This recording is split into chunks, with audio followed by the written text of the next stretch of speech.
हाल ही में गुजरात में हुई भारी वर्षा के साथ कई इलाकों में प्रकृति का भयावह रूप देखने को मिला। इस प्रकोप की चपेट में जैन धर्मावलंबियों की आस्था का केंद्र गिरनार पर्वत भी आ गया। दिल्ली में विराजमान आचार्य श्री सुनील सागर जी महाराज ने इस घटना को प्रकृति से मिली चेतावनी का संदेश बताया और कहा कि लोगों को सचेत हो जाना चाहिए।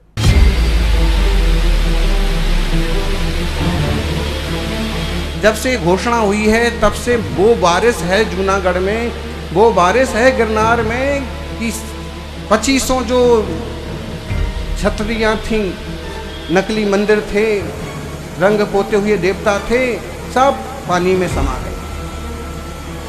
लोगों का जीवन दुर्लभ हो गया, पशु पंछी परेशान हो गए। ये प्रकृति का प्रकोप है कि तुम गलत मत करो। गुजरात में विराजमान गिरनार पर्वत इन दिनों प्रकृति के प्रकोप से जूझ रहा है। ऐसा लग रहा है मानो पवित्र स्थल के साथ हुए आधुनिक खिलवाड़ को प्रकृति ने करारा जवाब देते हुए चेतावनी दी है। ये सिलसिला न रुका तो प्रकृति किसी को नहीं छोड़ेगी।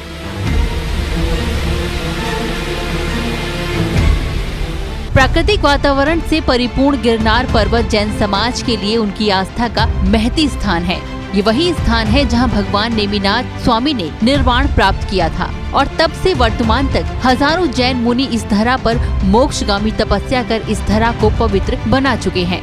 लेकिन अब सरकार और अन्य समुदाय की सोची समझी साजिश के तहत इस पर्वत के हुए आधुनिकीकरण ने प्रकृति के मूल स्वरूप और आस्था की आत्मा को झकझोर कर एक पर्यटन स्थल के रूप में स्थापित कर दिया है।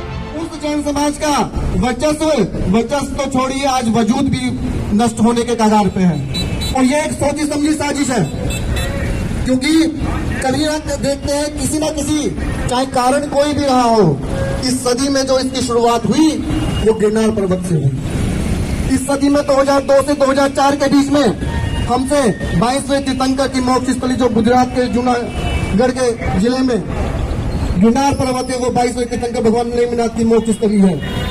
2002 से पूर्व हम वहाँ पर अपनी पूजन पद्धति के हिसाब से पूजन अर्चना वंदना किया करते थे और 2002 से 2004 के बीच वो हमसे छीन लिया गया एक षड्यंत्र के तहत। जैन धर्म और प्रकृति के साथ हुए खिलवाड़ का बदला अब स्वयं प्रकृति ले रही है। विगत दिनों आचार्य श्री सुनील सागर जी महाराज ने सरकार को आड़े हाथ लिया और जैन समाज को कहा कि तुम जाने दोगे तो तीर्थ चला जाएगा।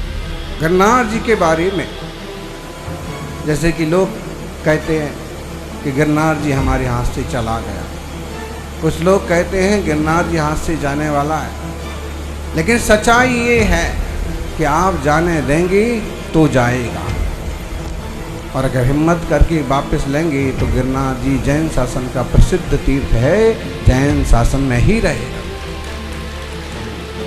3 दिन हो गए इस बात को, लेकिन अब तक कोई कहीं से कोई चूकी भी खबर आई।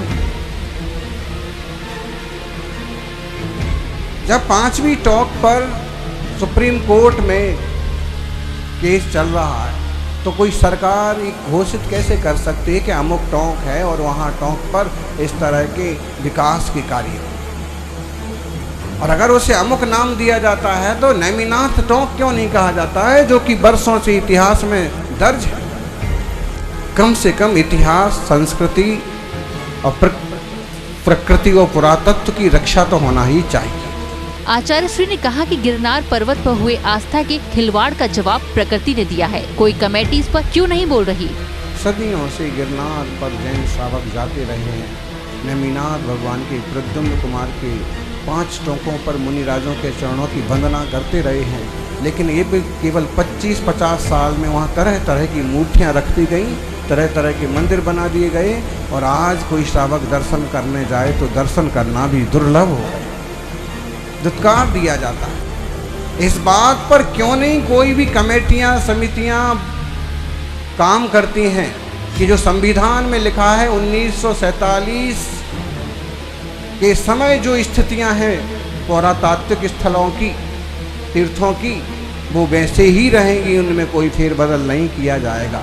गिरनार के ऊपर केवल इसी एक मुद्दे पर क्यों नहीं बात की जाती कि जैसा 1947 में था वैसा ही गिरनार छोड़ दीजिए, बाकी सब वहाँ से हटा लीजिए।